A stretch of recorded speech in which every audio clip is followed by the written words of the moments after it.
हमारा लक्ष्य है पांचवा, यानी श्री कृष्ण से प्रेम करना, श्री कृष्ण के सुख के लिए उनकी नित्य सेवा प्राप्त करना। लेकिन कुछ लोगों के मस्तिष्क में एक बात आ सकती है कि हमारे यहाँ वेदों में भी, पुराणों में भी, गीता तक में भी एक बात कही गई कि चतुर्विधा भजन्ते माम जनाः सुकृतिनोर्जुन आर्तो जिज्ञासुरर्थार्थी ज्ञानी च भरतर्षभ। गीता के 7वें अध्याय में कहा गया, भगवान कहते हैं कि अर्जुन, 4 प्रकार के मेरे भक्त होते हैं, 4 तत्व हैं, आर्त, जिज्ञासु, अर्थार्थी और ज्ञानी। आप कह सकते हैं कि गीता एक ऐसा ग्रंथ है जो साधारण व्यक्ति से लेकर बड़े बड़े विद्वान तक उसको पढ़ते हैं और गीता की बातों से सहमत होते हैं। तो गीता सरीखे ग्रंथ में तो कहा गया है कि ये 4 तत्व हो गए प्रकार से, यानी 4 प्रकार के भक्त हुए। हाँ, तो ये भक्त होने चाहिए। आर्त अगर भक्त है तो ठीक है, जिज्ञासु व्यक्ति लेकिन साथ में भक्त भी होना चाहिए। अर्थार्थी यानी पैसे की कामना रखने वाला। आर्त किसे कहते हैं? आर्त ये जो मुसीबत के समय भगवान को पुकारते हैं, हे भगवान मेरा बेटा बीमार है, हे भगवान बचाओ मैं पानी में डूब रहा हूं, या हे भगवान मुझे अरबपति बना दो, मेरे पिता ने मुझे सिंहासन से च्युत कर दिया है, हटा दिया है।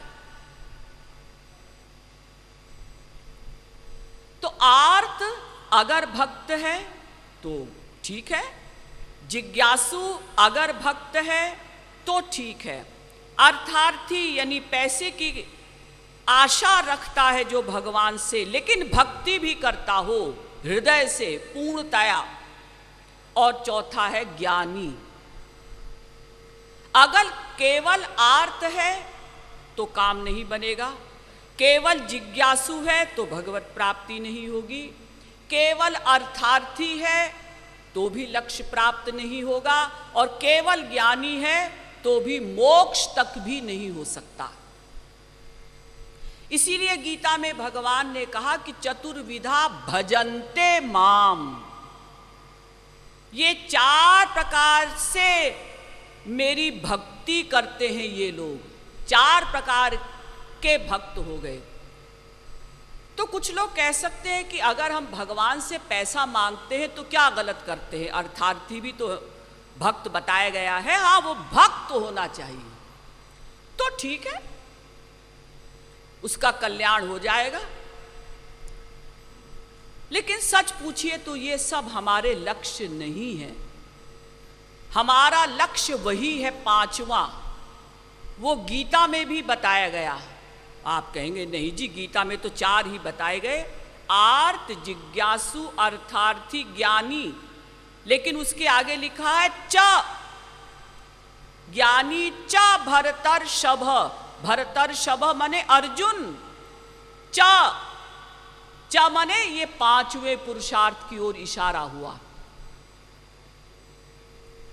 जैसे संसार में हम किसी से कहते हैं ना, अमुक व्यक्ति ने ये गंदा काम किया, ये किया, अब हम स्पष्ट नहीं कह सकते, कहने में खराब लगता है कि भाई ये गंदा बोलना अच्छी बात नहीं है, तो हम कह देते हैं 1-2 सेंटेंस बोलने के बाद इत्यादि इत्यादि, आदि आदि, ऐसे बोल देते हैं ना।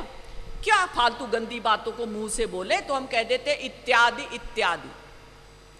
ऐसे ही ये एक अंतरंग रहस्य है।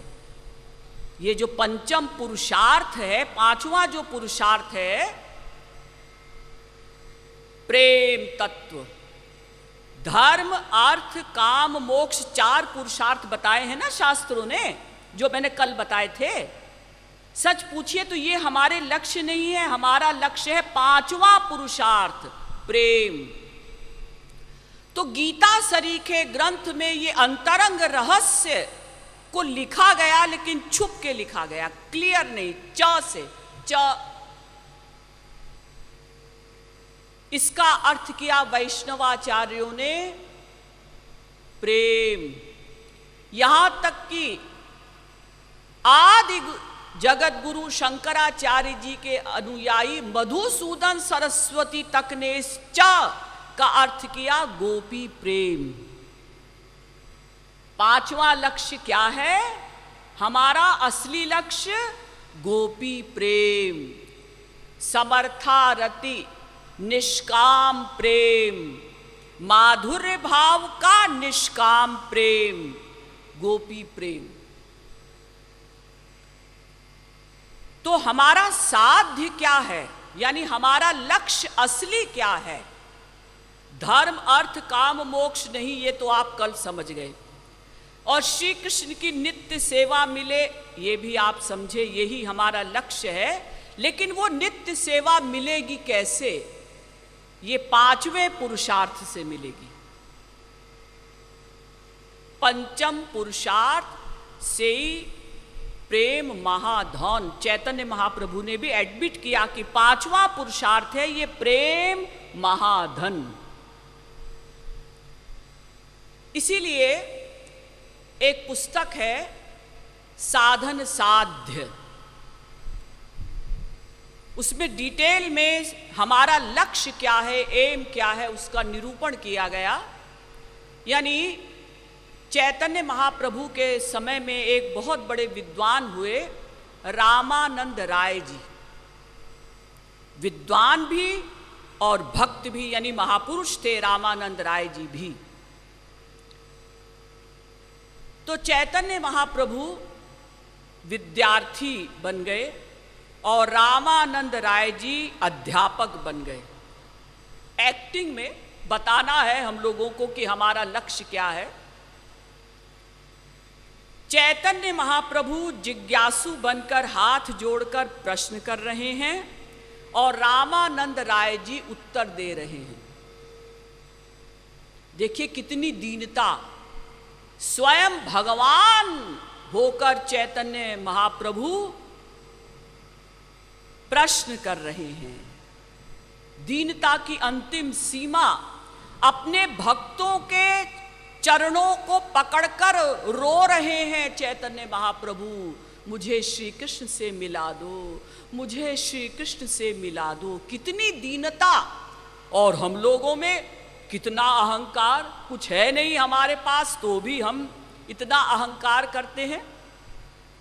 तो चैतन्य महाप्रभु ने रामानंद राय जी से कहा, महाराज आप तो शास्त्रज्ञ हैं, वेदज्ञ हैं, एक बात बताइए कि जीव का लक्ष्य क्या है, एम क्या है, ऑब्जेक्ट क्या है, उद्देश्य क्या है, साध्य क्या है? रामानंद राय जी बड़े चतुर विद्वान थे, तो उन्होंने प्रारंभ में बताया गीता के अनुसार